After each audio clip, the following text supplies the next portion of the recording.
Baik, saya jemput Beruas. Terima kasih Tan Sri Pengurusi kerana membenarkan saya membahas di peringkat Jawatankuasa Kementerian Kerja Raya. Saya merujuk kepada butiran 31,000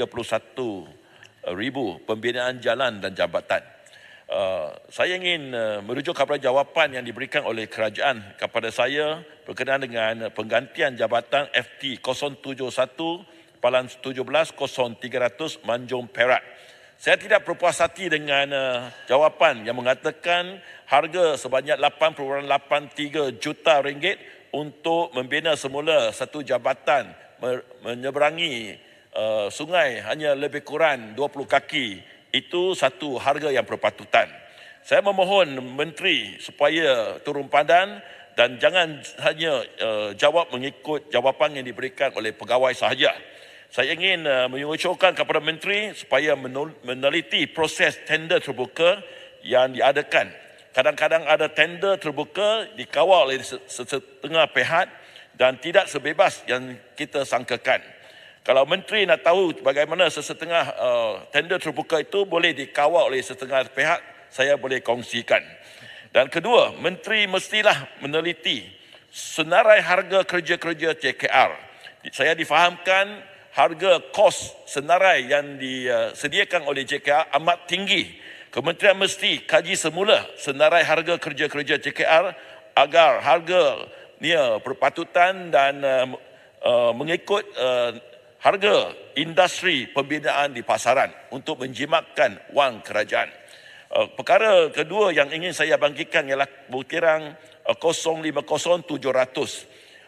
Memang saya ada banyak perkara-perkara yang ingin saya senaraikan di kawasan saya, tapi mungkin tak cukup masa. Yang penting saya ingin utamakan kepada kerajaan ialah peruntukan untuk projek-projek mesti mencukupi.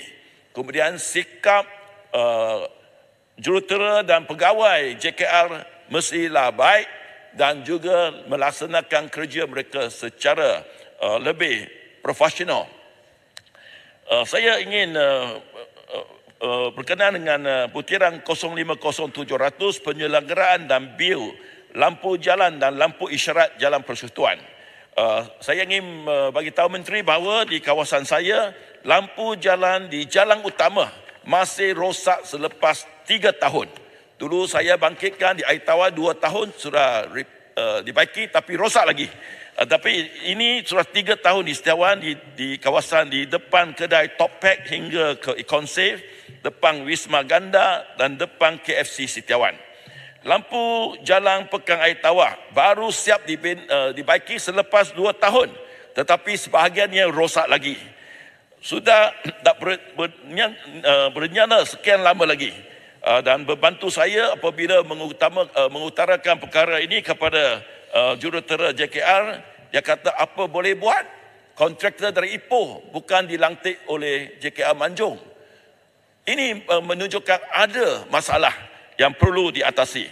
Dan di lampu isyarat di depan SK St. Francis Kamongko baru dibaiki selepas sekian lama, rosak lagi. Sudah 2 minggu lagi belum dibaiki lagi. Begitu juga lampu isyarat di Aitawa senantiasa rosak, dibaiki, rosak lagi. Sebab itu saya kata ada masalah sikap dan profesionalisme dalam isu ini. Harap Menteri dapat menghantar pegawai ke Manjung untuk memantau apa sebab masalah ini.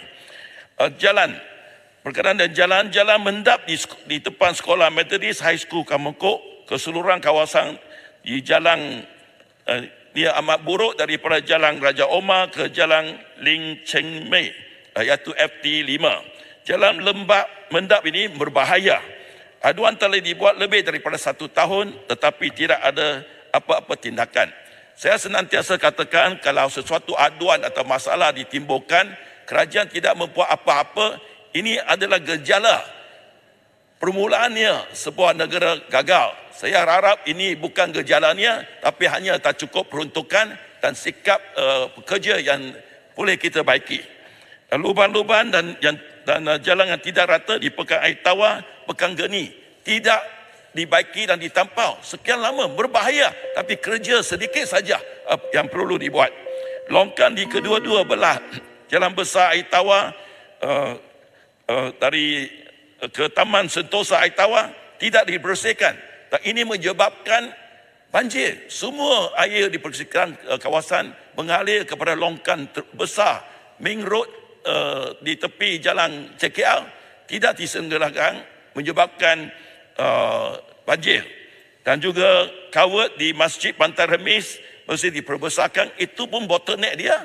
Sudah lama saya mengadu, sedikit yang kerja tak dibuat. Akhirnya Taman Bintang dibanjiri setiap kali hari hujan lebat.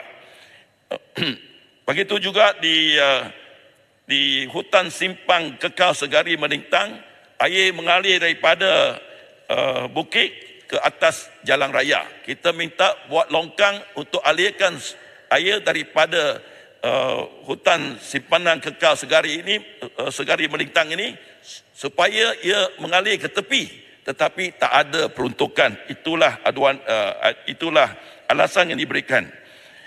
Jadi memang banyak lagi perkara-perkara yang perlu saya bangkitkan, tapi kerana kesuntukan masa, saya harap kalau perlu saya boleh senaraikan. Yang saya nak nyatakan di sini, saya amat kesal dengan prestasi JKR ini. Dulu saya kata JKR adalah nombor 1, tetapi ia adalah jabatan terterus sekali di Manjung. Hingga kan Majlis Daerah Perbadanan Manjung perlu tulis surat kepada JKR kerana memberikan nama buruk kepada kerajaan tempatan, tidak menyelenggarakan rumput-rumput yang sudah membesar dan tidak dipotong. Selepas aduan dibuat, mereka potong, masalah ini timbul lagi. Jadi ramai orang sangka kerajaan tempatan yang tidak menjalankan tugas, tetapi JKR lah yang tidak menjalankan tugas. Jadi MPM rasa dia salah, orang ramai menyalahkan pihak yang silap. Jadi janganlah kita menjadikan Manjung, bandar pelancongan maritime ini menyebabkan nama buruk kepada seluruh daerah Manjung. Terima kasih Tan Sri Pengurusi, harap tindakan segera dibuat. Peruntukan lebih besar diberikan dan juga penyeliaan dibuat dengan lebih rapi. Terima kasih. Baik, terima kasih. Jerai.